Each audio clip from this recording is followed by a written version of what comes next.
My husband leaned in at my grandfather's birthday party and whispered, "Get your purse. We're leaving. Don't react." I laughed. I thought he was being dramatic.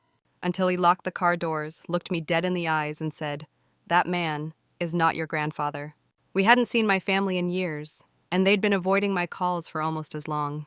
But I never thought I'd fly across the country, walk into a party for a man I loved, and realize I wasn't just being shut out. I was being lied to.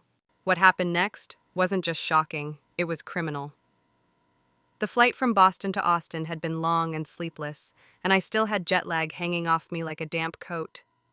But my husband, Gavin, kept my hand in his the whole Uber ride from the hotel. We were headed to my grandfather's 88th birthday party, a big family affair hosted at the house I hadn't set foot in for nearly 7 years. Not since everything changed. When we pulled up, the scene looked harmless. Folding chairs on a lawn that used to be brown but was now manicured within an inch of its life. Kids running around with plastic swords. The scent of barbecue in the air. Someone playing a playlist of old country songs on a Bluetooth speaker. The kind of party that looked cheerful from a distance. Gavin helped me out of the car, and for a moment I hesitated at the edge of the driveway. That house used to feel like magic when I was a kid. Grandpa built it himself. It smelled like cedar and cinnamon back then. Now it just looked like someone else's version of nostalgia.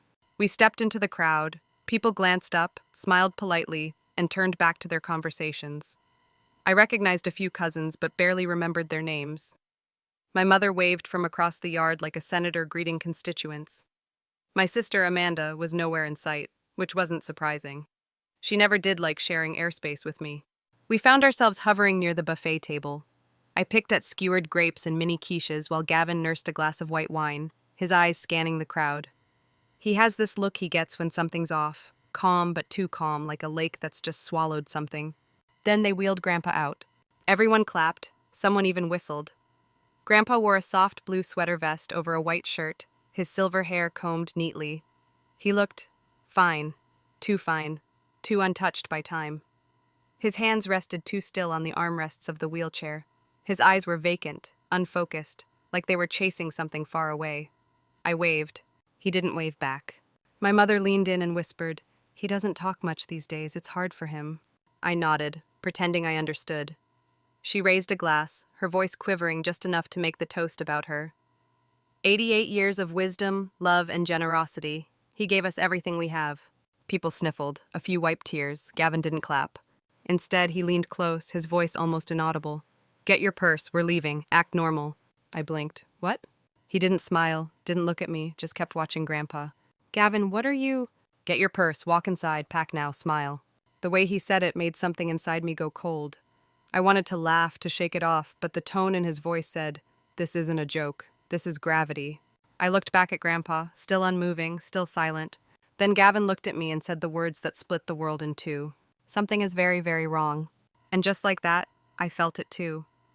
I followed Gavin into the house with my heart pounding against my ribs like it was trying to escape. Upstairs, the guest room was the same one I'd slept in as a teenager, except now it had fresh wallpaper and throw pillows that didn't match. I grabbed my overnight bag with trembling fingers, trying to keep my breathing steady. If he's wrong, I told myself, this is going to be humiliating. But the look in his eyes, it wasn't panic, it was certainty, a cold, terrifying certainty. Back in the car, Gavin opened the door for me like we were in a spy film. Once inside, he locked the doors with a soft, deliberate click and stared straight ahead. "That's not your grandfather," he said quietly. I stared at him like he'd lost his mind. "What do you mean?" "That man, in the chair, it's not him." "You think someone, put on a mask, like Mission Impossible?" Gavin shook his head. "Not a mask. His ears are wrong." I blinked. That was unexpected. "His ears?" Gavin turned to me. "I remember faces, since I was a kid. I can recall someone I saw for 2 minutes in a bus terminal 15 years ago. I don't forget faces, or ears, and that man has different ears." His voice didn't rise, it didn't shake. It was terrifying in its stillness. I tried to laugh, failed. My mind started turning, remembering that the last time I spoke to Grandpa had been a video call 4 years ago. After that, my mother always had an excuse. He was resting, he wasn't feeling well, he was too tired to talk. Then eventually, she stopped responding entirely. I thought he was drifting with age, that maybe it was just time, but now I wasn't so sure. "Do you think it could be Uncle Henry?" Gavin asked. My breath caught. Uncle Henry looked like Grandpa, always had, but he'd disappeared years ago after some family falling out no one ever explained. I hadn't seen him once at the party. He hadn't said a word, but the man in the wheelchair. He had glasses, a beard, maybe makeup? Gavin nodded slowly. Just enough to pass, just enough to fool people who aren't really looking. I pressed my forehead to the window, watching the party from afar, my hands cold, my stomach twisting. "Then where is he?" I whispered. "Where is Grandpa?" Gavin didn't answer. He didn't have to. The silence between us was louder than anything either of us could say. And that was the moment I knew. This wasn't just about bad feelings or strained family ties. This was something darker. Something real. The walk from the house to the car should have taken 30 seconds. It felt like 30 years. My bag thumped against my side with each step, and my heart pounded loud enough that I was sure someone would hear it. No one stopped us. No one even looked up. Gavin opened the passenger door with this strange, composed grace, like a secret agent escorting a witness out of a hostile zone. The second the door clicked shut, he reached across and locked the doors. 1, 2. The mechanical sound was deafening in the silence. I sat motionless, halfway through buckling my seatbelt, suspended between disbelief and dread. "What do you mean it's not him?" I finally asked. Gavin kept his eyes on the steering wheel. "I mean what I said. That man is not your grandfather." "You're saying someone, what, they hired a look-alike for a birthday party? That makes no sense." He looked at me then, calm and grave. "It makes perfect sense if they didn't want you asking questions." I opened my mouth to argue, but nothing came out. I replayed the moment in my head. The toast, the awkward glances, the guests who barely acknowledged me, the way Grandpa, who once used to greet me with his arms wide and stories about dragons made of smoke and peppermints, hadn't even blinked. It all lined up now in the worst possible way. "I haven't talked to him in 4 years," I said slowly. 4 years. Gavin nodded. Every time I asked, Mom had an excuse. Sleeping, not feeling well, too tired to talk, and I believed her. "Because you wanted to," he said gently. "You wanted it to be okay." I looked out the windshield. The party was still going. The music had shifted to something upbeat. Kids were laughing, people still sipping wine. But it all looked wrong, like watching a play once you realize the actors are lying.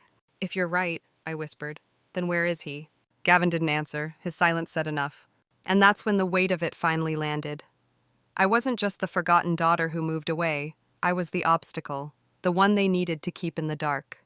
Because if I knew he was gone, I might ask about the will. I might come back. I might ruin the perfect little setup they'd built for themselves in his absence. I turned to Gavin. "I have to call someone." He gave a single nod. "Yes." My hands shook as I reached for my phone. It felt impossibly heavy, like it was carved from lead. My thumb hovered over the screen. I wasn't scared of being wrong. I was scared of being right. Then I hit dial. 911, what is your emergency?" And with that one breath, I crossed a line I couldn't uncross. Because if this was a crime, then it had already happened. And I had just blown it wide open. The police arrived faster than I expected. 2 plainclothes officers, calm, measured, like they were trained not just in de-escalation, but in not making a scene. Gavin and I stayed in the car while they approached us, asked us to step out for a quick conversation. "Tell us what happened," the taller one said. I tried, I really did. But how do you say it out loud without sounding unhinged?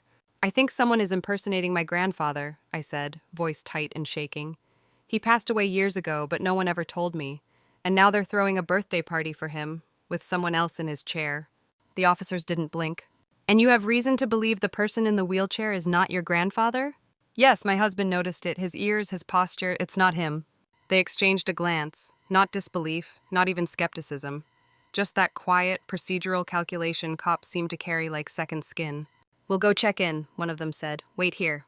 And then they walked up the driveway like they were delivering Girl Scout cookies. No sirens, no shouting. From the car it looked normal at first. People still mingled. The music kept playing. But slowly something shifted. You could see it in their eyes, the way heads turned, how the smiles faltered just slightly. The 2 officers began talking to people, gently separating groups. I saw them approach my mother. She looked confused, then offended, then angry. Her hands didn't move. She wasn't touching anyone, not even Dad, who stood frozen by the hedge like a statue at a funeral. And then they approached the man in the wheelchair. From where I sat, I couldn't hear anything, but I saw the officer crouch beside him, speak low, saw the man's expression remain completely blank. Eventually he moved his mouth, just a few words, then he nodded. The officers didn't arrest anyone. They didn't raise their voices. They just stood, still and composed, as if waiting for the lie to finish unraveling on its own. A few minutes later, one of them came back to our car. "Can you stay nearby?" he asked. "We'll need to follow up soon." I swallowed. Was it him? Was that my grandfather? He didn't answer directly. "We're still confirming some things, but You know. And he was right, I did.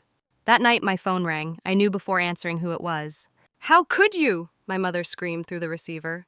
You called the police on your own family. You humiliated us in front of everyone. I said nothing. You think just because you moved to Boston, you get to judge us? You weren't here. You don't know what it was like. I found my voice, but it came out hoarse. Where is he, Mom? What did you do with him? Silence. Then colder than I'd ever heard her. You don't get to ask that, not after what you've done. Click. The line went dead. And that was the moment the grief started. Not because I knew for sure, but because deep down I already did. The knock came just after sunrise. Gavin was still half asleep when I pulled the hotel door open. 2 officers stood outside, the same ones from the party. Their presence made my stomach flip. They didn't cuff us, didn't even raise their voices. One of them stepped forward and said, "We have an update on your grandfather." Time stopped. "We've received a voluntary statement from one of your family members," he continued. "According to the report, Walter Granger passed away in January 2020. Natural causes. He was buried privately. No official death certificate was filed. No obituary. No legal notice." My legs went numb. I sat down without realizing. "Why didn't anyone tell me?" I whispered. The officer didn't answer. Maybe he couldn't. Maybe he didn't want to be the one to say it. They didn't want you to know. "We're treating it as an open investigation until the coroner can verify the details, but we wanted you to hear it from us first." I nodded. That was all I could do. My mind was somewhere else, spinning through the last 3 years like I'd stepped outside of time. I thought of the birthday cards I'd mailed, the voice messages I'd left, the Zoom invites that went unanswered. I thought he was ignoring me. No, he was gone. After the officers left, I sat by the window of our hotel room, staring at nothing. My phone buzzed again and again with missed calls from my mother and sister. I didn't answer any of them, but one voicemail came through. It was Amanda. "I hope you're happy," she snapped. "You've destroyed everything. You don't understand what we've gone through. We did what was best. You weren't here. You left. You don't get to come back and blow it all up just because you suddenly feel guilty." I deleted the message. It was easier than feeling it. That afternoon, the internet caught wind of the story. A neighbor must have recorded part of the birthday party, the fake toast, the actor in Grandpa's chair. The video ended up on a local blog, then Reddit, then TikTok. The headlines were merciless. "Family throws birthday party for man dead 3 years." And suddenly everyone had an opinion. Some called me a liar, others called me a hero. A few said I was making it up for attention, but the worst were the ones who said, "So what? Let the family grieve how they want." I turned my phone off, because none of them knew what it felt like to grieve someone who was stolen from you, who was mourned in secret, whose love had been silenced not by death, but by deception. And somewhere in that silence I realized I hadn't lost him now. I'd lost him 3 years ago. I just hadn't been told. The lawyer's call came 2 days later.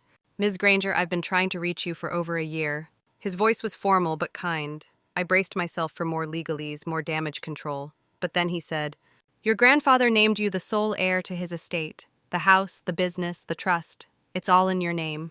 I didn't speak, couldn't. "This wasn't a secret," he continued. "He informed your family, explicitly, years ago."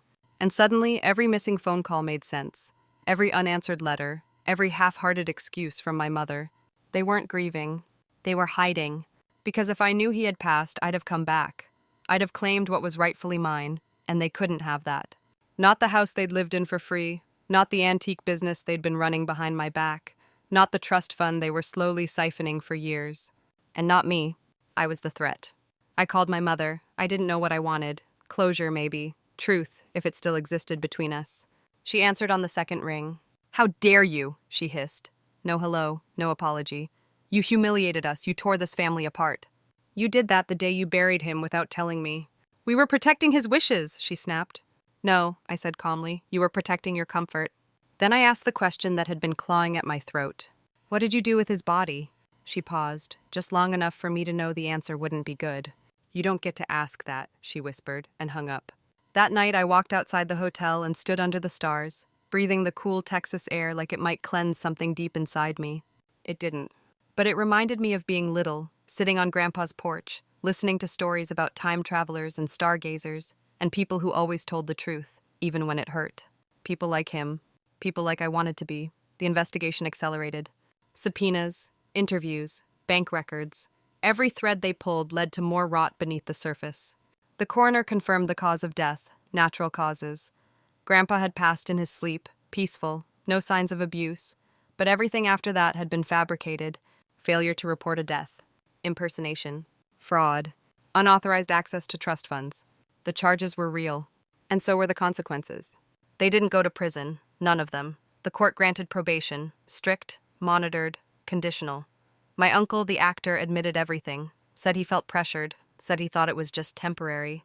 They moved out of the house 2 weeks later. No apology, no eye contact. My mother left a note on the kitchen counter. It said, "You always were good at taking what you didn't earn." I lit a match and watched it curl into ash in the sink. I didn't feel victorious. I didn't feel vindicated. I felt tired. But I also felt free. I returned to the house alone. It was quiet, still scented faintly with old books and furniture polish. I walked the hallways like a ghost visiting someone else's life. In the living room, I sat in Grandpa's armchair. It creaked under me the same way it had when I was 10. I poured a glass of wine, let my feet rest on the coffee table, stared out the window into the backyard where the party had been. It was overgrown now. Good. This wasn't about revenge anymore. It never really had been. This was about remembering the person who saw me when no one else did. The man who slipped checks into my mailbox during college. Who taught me how to sand wood. Who made me feel like being different was a gift, not a curse. And now the house was mine. Not because I fought for it, but because I remembered who I was. Who he raised me to be. And that was the real inheritance all along. Sometimes the deepest betrayals aren't loud. They're quiet, hidden, wrapped in, we did what we had to do. And sometimes justice isn't about revenge, it's about truth, about refusing to be erased. If you've ever felt like the outsider in your own family, if you've ever been told to stop asking questions, remember this: you don't owe anyone your silence, you owe yourself the truth. This is sweet revenge, happy ending. And sometimes the most powerful ending is simply walking away with your head held high and never looking back.